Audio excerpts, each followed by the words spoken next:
Es un placer, estimados oyentes de la revista Radial, recibirlos una vez más. Voy a ser un atacante de escuelas profesional. Esas son las presuntas palabras del joven de 19 años que abrió fuego en una escuela en Florida. Además, el ministro de Defensa de Israel dijo que su país reaccionará ante cualquier provocación en el norte del territorio. Y nos referiremos al rebrote del antisemitismo y neonazismo en Italia. Saludos a quienes se me acompañan hoy en la mesa. Pastor Alberto Díaz, ¿cómo le va? Placer de estar con ustedes. Un placer tenerte como siempre, Alberto. Saludamos a Ian Eises, integrante de Llamada de Medianoche. Ian, ¿cómo estás? Bienvenido. Para mí también un gusto estar nuevamente. Bueno, decimos lo mismo. Saludamos en la operación técnica a Robert Brasil y que les habla Victoria Pereira. Si les parece, vamos a hablar entonces de esta tragedia que enlutó nuevamente a Estados Unidos, porque según informa BBC Mundo, vamos a hablar de las señales de alerta que dejó Nicolás Cruz antes del ataque en una secundaria de Parkland, en Florida.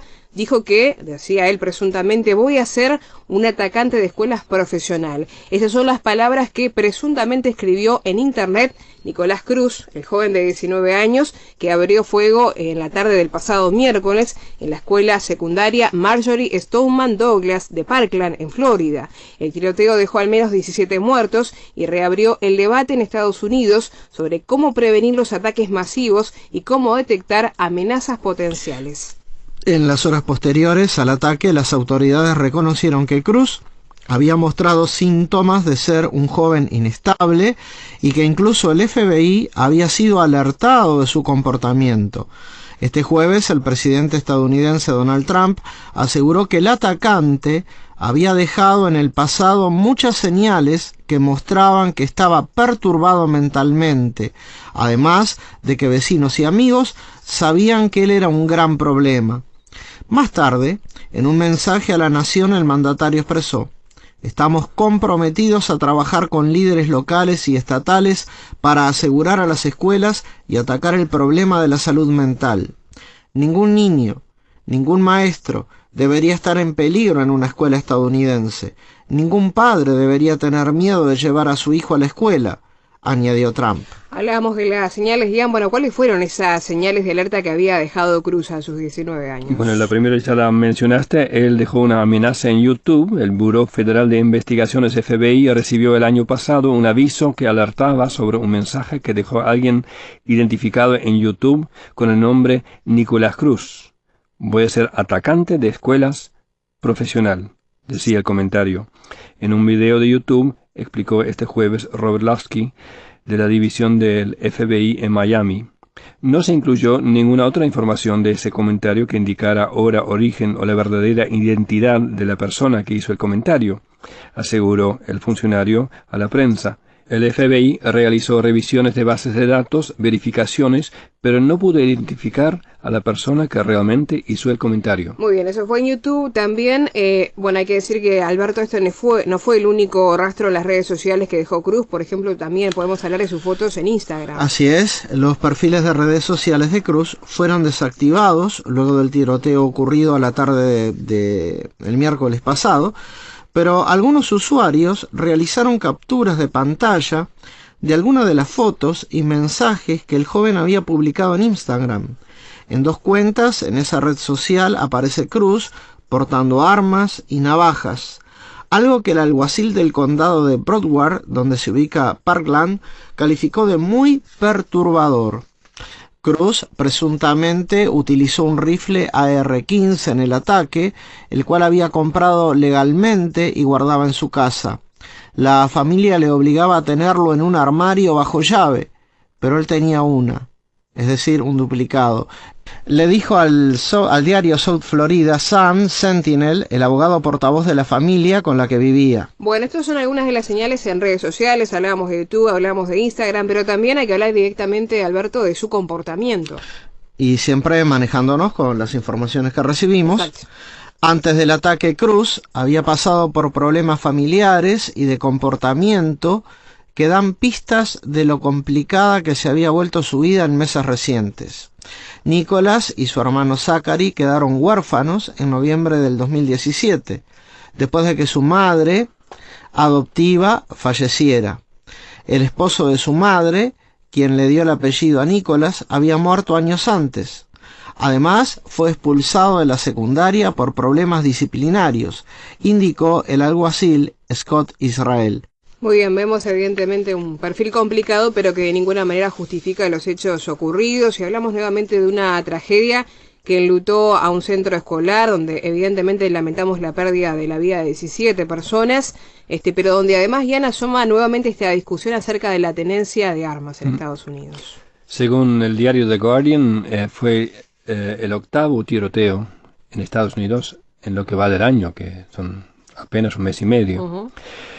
El presidente de Estados Unidos subrayó que en este caso la causa fue un enfermo mental cuya condición debía haber sido notificado a las autoridades. El hecho es que las autoridades lo tenían en su radar. Hubo varias señales que leímos recién que alimentaban la premonición de que algo malo podría ocurrir, pero aún el hecho de haber sido suspendido del colegio y de sufrir de problemas psiquiátricos aparentemente no fue impedimento de conseguir una AR-15, una arma semiautomática cuya popularidad ha disparado justo por su uso en las masacres en las que ha estado presente. Irónicamente, el mecanismo que debía haber impedido la adquisición de un arma en estas condiciones fue sobreseído en febrero del año pasado, cuando Donald Trump revocó una regulación adoptada por el presidente Barack Obama que debía impedir que personas con problemas mentales pudieran acceder a la compra de armas. El artículo de la BBC que acabamos de leer habla de las señales que dejó el joven, señales que fueron percibidos pero que no llevaron a ninguna acción. Y me hace pensar en las palabras del Señor Jesús a los fariseos y saduceos en Mateo 16. Ahí leemos que vinieron los fariseos y los saduceos para tentarle y pidieron que les mostrase señal del cielo. Pero él respondiendo les dijo: cuando anochece decís buen tiempo, porque el cielo tiene arreboles. Y por la mañana, hoy habrá tempestad, porque tiene arreboles el cielo nublado.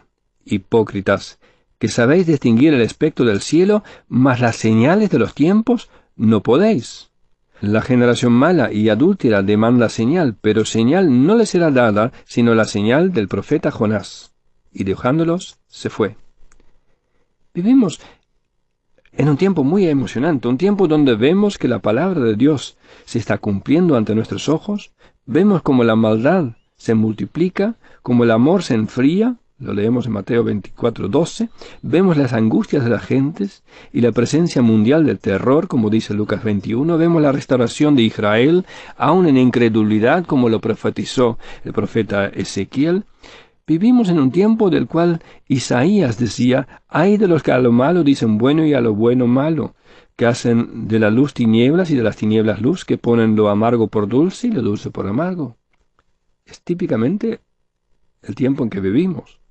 Vemos todo eso y no cambiamos en nada nuestra actitud frente a Dios. Percibimos las señales, pero no reaccionamos. Vemos las señales de los tiempos, pero no las registramos. Preferimos hablar del tiempo, como los líderes religiosos del tiempo de Jesús.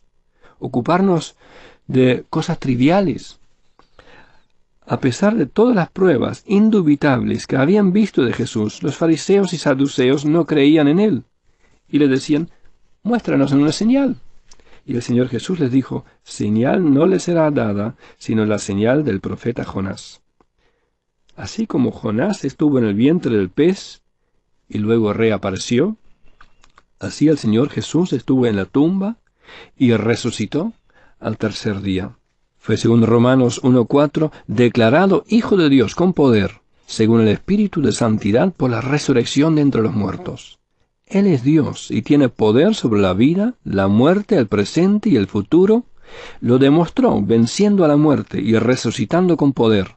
Así como el Padre levanta a los muertos y les da vida, asimismo el Hijo también da vida a los que Él quiere. No pierdas más tiempo en incredulidad, ocupándote de cosas triviales. A los fariseos, el Señor Jesús les dio la oportunidad de reconocer las señales de los tiempos, pero no aprovecharon la oportunidad. Y luego dice: Él, dejándolos, se fue. Si ves las señales, si el Señor Jesús te habla hoy, no dejes que se vaya. Respóndale hoy mismo: creo, Señor, ayúdame en mi incredulidad. Hacemos una breve pausa y enseguida continuamos con la revista radial. fui hecha justa sin merecerlo. Mi culpa ya cubierta está, toda mi deuda quedó saldada en la persona del Cordero inmortal. Salvación. Continuamos en la revista radial. Vamos a hablar de Avigdor Lieberman, quien dijo que no es tiempo de ladrar sino de morder, y nos vamos a estar refiriendo a esa frase. Este artículo lo vamos a tomar del portal Aurora Israel, porque el ministro de Defensa, Avigdor Lieberman, manifestó que Israel reaccionará ante cualquier provocación en el norte y que continuará defendiendo sus intereses. Traté de novelar en los últimos días, dijo Lieberman durante una visita a la ciudad de Kiryat Shmona, en el norte del país. No es tiempo de hablar, es tiempo de acción. Nosotros responderemos ante cualquier provocación y seguiremos defendiendo nuestros intereses. No es tiempo de ladrar, sino de morder, y morderemos fuerte, añadió el ministro. El titular de Defensa, que visitó empresas vinculadas al sector de seguridad en la zona, se refirió a las hostilidades con los países del norte cuando la Fuerza Aérea llevó un amplio bombardeo sobre Siria tras la infiltración de un dron iraní en el espacio aéreo israelí. Durante la incursión de represalia, un caza F-16 israelí fue derribado por los misiles antiaéreos sirios. La aviación israelí realizó una segunda ronda de bombardeos aéreos, destruyendo entre un tercio y la mitad de la defensa aérea siria, según el portavoz militar. Con relación a las divergencias entre Israel y Rusia, que tras los combates instó a todas las partes a ejercer contención y a evitar cualquier acción que pueda conducir a una complicación aún mayor de la situación, Lieberman indicó que eso demuestra que cada una de las partes tiene sus propios intereses. El ministro añadió, sin embargo, el hecho de que hay un diálogo abierto con Moscú previene fricciones innecesarias, sostuvo. Cuando se le preguntó a Lieberman si estaba satisfecho por la política de Washington en Siria y el Líbano, el ministro respondió que Estados Unidos tiene sus propios intereses, pero que estaba complacido con su apoyo. Lieberman anunció que alcanzó un acuerdo con el ministro de Finanzas para suministrar un adicional de 50 millones de shekels, unos 14.2 millones de dólares, a las ciudades del norte, incluyendo a Kiryat Shmona, para mejorar los refugios antiaéreos y otras medidas de protección. El ministro de Defensa también elogió la coordinación de seguridad de Israel con la autoridad palestina, luego que policías palestinas ayudaran a rescatar a 2 soldados israelíes que casi fueron linchados por la muchedumbre al ingresar por error a la ciudad cisjordana de Jenin. Tengo que elogiar la coordinación de seguridad y a los oficiales palestinos, apuntó Lieberman. Se trata de un elogio inusual para la policía palestina por parte de Lieberman, a menudo acérrimo crítico de la autoridad palestina y su presidente Mahmoud Abbas. Aún así subrayó que no cree que los palestinos mantengan la coordinación de seguridad por amor a Israel, sino más bien por beneficio mutuo. Vamos a hablar entonces, Alberto, de la zona norte de Israel. Estábamos un poco explicando cuál es la situación de manera muy genérica. Lo cierto es que a veces estas frases son muy analizadas por los politólogos y reiteramos entonces que lo que dijo el ministro de Defensa de Israel, Avigdor Lieberman, fue que no es tiempo de ladrar, sino de morder. Así es. Y yo no soy especialista en política israelí, pero soy un lector de la palabra de Dios y la creo. Y esta frase, no es tiempo de ladrar sino de morder, me da la llave para abrir una puerta y hacer una reflexión de la Biblia y de pronto ayudar a algún hermano, alguna hermana en Cristo que esté pasando un tiempo de combate, de guerra. La vida cristiana es una vida de guerra porque tenemos que pelear contra el mundo, el diablo, la carne.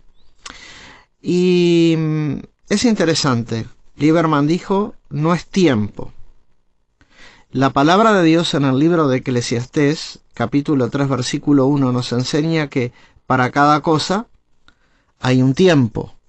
Todo tiene su tiempo y todo lo que se quiere debajo del cielo tiene su hora. Tiempo de nacer y tiempo de morir.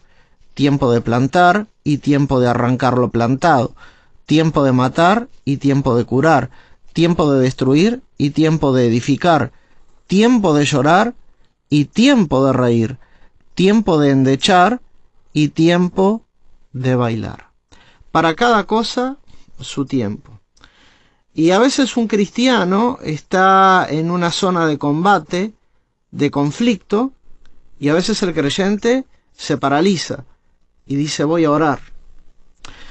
Y hay un pasaje interesante en el libro de Éxodo, cuando el pueblo de Israel sale de Egipto, llegan al Mar Rojo y se encuentran en un lugar estrecho, con Faraón y su ejército detrás, y el pueblo de Israel se asustó. Y inmediatamente hablaron a Moisés, y Moisés dijo, momento, cálmense, ahora van a ver la salvación del Señor. Y en eso se oyó la voz de Dios que le dijo a Moisés, ¿por qué clamas a mí? Este no es tiempo de detenerse, es tiempo de marchar, es tiempo de avanzar. Pero en otras circunstancias, Dios le dice al creyente que está combatiendo contra el mundo, la carne y el diablo, que hay que doblar la rodilla. En el libro de Santiago, capítulo 4, versículo 7, dice la palabra de Dios, someteos a Dios, resistid al diablo, y él huirá de vosotros. Ahora no era un tiempo de marchar, era un tiempo de detenerse. Y en otras ocasiones Dios nos dice que la mayor victoria para un cristiano pasa por huir. ¿Cómo es esto? Por ejemplo, en 1 de Timoteo, capítulo 6, versículo 10, habla de las codicias, del amor al dinero. Y Dios le dice, pero tú huye de estas cosas. Así que el pueblo de Dios necesita el discernimiento para saber cuándo es tiempo de parar, cuándo es el tiempo de detenerse, cuándo es el tiempo de orar y cuándo es el tiempo de huir. Y no estamos solos, Dios es por nosotros.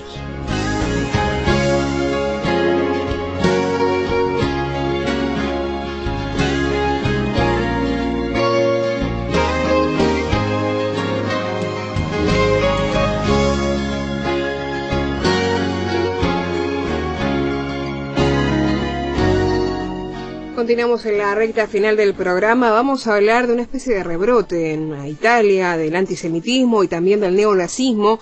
Vamos a hablar de este tema a partir de un artículo de Aurora Israel, porque cuando cientos de incondicionales fans del club de fútbol de Verona corearon Adolf Hitler es mi amigo y expusieron una esvástica, las comunidades judías de Italia protestaron. Y con razón, ¿verdad? Los funcionarios locales inicialmente descartaron el incidente, que fue filmado y circuló en las redes sociales por los llamados ultras como una travesura. La condena solo llegó varios meses después de otro video, esta vez profanando objetos cristianos. Las expresiones racistas y antisemitas en Italia se han vuelto más audaces, generalizadas y violentas. La retórica antimigrante está desempeñando un papel sin precedentes en la configuración de la campaña para las elecciones nacionales del próximo 4 de marzo en este país, que muchos dicen que está empeorando las tensiones e incluso fomentando la violencia. Los crímenes de odio motivados por prejuicios raciales o religiosos en Italia aumentaron más de 10 veces, de 71 incidentes en el año 2012 a 803 en 2016, según las estadísticas de la policía. El periodo de 5 años correspondió a una explosión en la llegada de inmigrantes. El último hecho de violencia se produjo el 3 de febrero, cuando un extremista de derecha disparó e hirió a 6 inmigrantes africanos en la pequeña ciudad de Macerata, en el centro de Italia. El hecho siniestro generó una condena generalizada, pero no universal.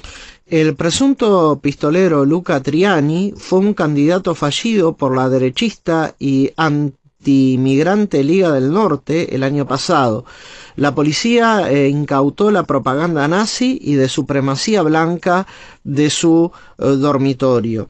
Los hallazgos de una investigación del CWG Research Institute con sede en Trieste, publicado en enero, revelan que los grupos demográficos más vulnerables a los ideales neonazis son aquellos con edades comprendidas entre los 25 y los 34 años y que entre los italianos en general el 55% simpatiza con esas ideas políticas. Los expertos citan muchas razones para la propagación del extremismo y las expresiones racistas que hasta hace poco estaban relegadas a los márgenes de la sociedad. Incluyen una comprensión superficial de la historia, así como una economía debilitada por una larga crisis que marginó a muchos trabajadores comunes y prohibió a muchos jóvenes ingresar en la fuerza de trabajo. Más recientemente existe la presión adicional de los inmigrantes que llegan desde el otro lado del Mediterráneo con llegadas cercanas a los 120.000 el año pasado y superando los 180.000 el año anterior. Estamos hablando entonces, Ian, de por ahí el rebrote, decíamos, el auge nuevamente del antisemitismo y el neonazismo en Italia, una historia que lamentablemente parece repetirse. Pobre Italia. El pueblo que no conoce su historia está condenado a repetirla. Y quiera Dios que Italia no tenga que repetir su historia reciente, pensando en todos los bochornos de Berlusconi, pero yendo un poco más atrás, el tiempo oscuro del fascismo. Es inconcebible que a menos de 100 años de uno de los genocidios más horrendas de la historia, miembros del club de fútbol de Verona pueden corear «Hitler es mi amigo». Nadie debe querer ser amigo del hombre que precipitó a Europa y al mundo al abismo del odio y de la destrucción, a noche y neblina. La diabólica enseñanza acerca de una raza superior, que ahora resurge también con la supremacía blanca y todo lo demás, es una mentira diabólica alimentada por un evolucionismo hegeliano.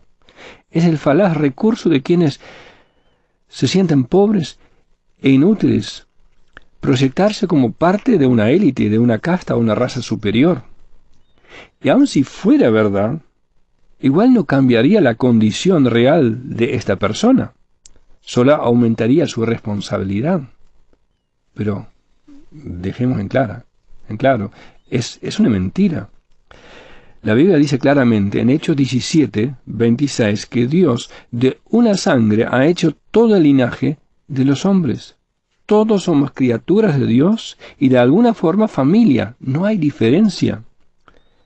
En segundo lugar, todos dependemos igualmente de la gracia y de la misericordia de Dios. Porque dice Romanos 3, no hay diferencia, por cuanto todos pecaron y están todos destituidos de la gloria de Dios. Y luego dice, siendo justificados gratuitamente por su gracia, mediante la redención que es en Cristo Jesús. Todos delante de Dios iguales. Somos iguales. Todos lo hemos perdido, todo por el pecado. Y a todos Dios nos ofrece gratuitamente por su gracia ser justificados. Pero esta justificación es solamente mediante la redención que es en Cristo Jesús. El que tiene a Cristo tiene la vida. El que no tiene a Cristo no tiene la vida, sino que la ira de Dios está sobre él, dice la Biblia. Todo gratis. No hay nada que jactarse. ¿Dónde pues está la jactancia? Queda excluida, dice la Biblia. Gálatas 6:3 dice, el que se cree ser algo, no siendo nada, a sí mismo se engaña. Y 1 Corintios 8, si alguno se imagina que sabe algo, aún no sabe nada como debe saberlo. Vuelvo al texto anterior en Hechos 17, donde dice que el Dios que hizo el mundo y todas las cosas que en él hay, siendo Señor del cielo y de la tierra, no habita en templos hechos por manos humanas, ni es honrado por manos de hombres como si necesitase de algo, pues Él es quien da a todos vida y aliento y todas las cosas. Y de una sangre ha hecho todo el linaje de los hombres para que habiten sobre la faz de la tierra, y les ha prefijado el orden de los tiempos y los límites de su habitación para que busquen a Dios, si en alguna manera palpando pueden hallarle, aunque ciertamente no está lejos de cada uno de nosotros. Dios, que es ilimitado, que no vive en templos hechos por manos, nos puso aquí en esta tierra y nos puso con nuestras limitaciones. puso las fronteras de los países, de los continentes, porque cuando nos topamos con nuestras limitaciones físicas, de tiempo, límites corporales, límites económicas, busquemos a aquel que lo trasciende todo. Al observar el mundo que Dios creó, vemos por todas partes las huellas de su existencia. Las cosas invisibles de Él, dice la Biblia, su eterno poder y deidad se hacen claramente visibles desde la creación del mundo, siendo entendidas por medio de las cosas hechas. Así que, cuando te topas con tus limitaciones, como lo que está viviendo la juventud italiana, que no tienen trabajo, que la economía no avanza, no saben cómo avanzar, busquen a Dios. En vez de buscar la culpa en otra persona, en vez de echarle la culpa a otro grupo de gente, busque a Dios. Lee la Biblia. Te ayuda a no repetir la historia. Es el mejor libro de historia que hay en el mundo, la Biblia. Es la historia de principio a fin, o mejor dicho, de eternidad hasta la eternidad. Y si conoces esta historia, le das a Dios la oportunidad de escribir una historia totalmente nueva en tu vida.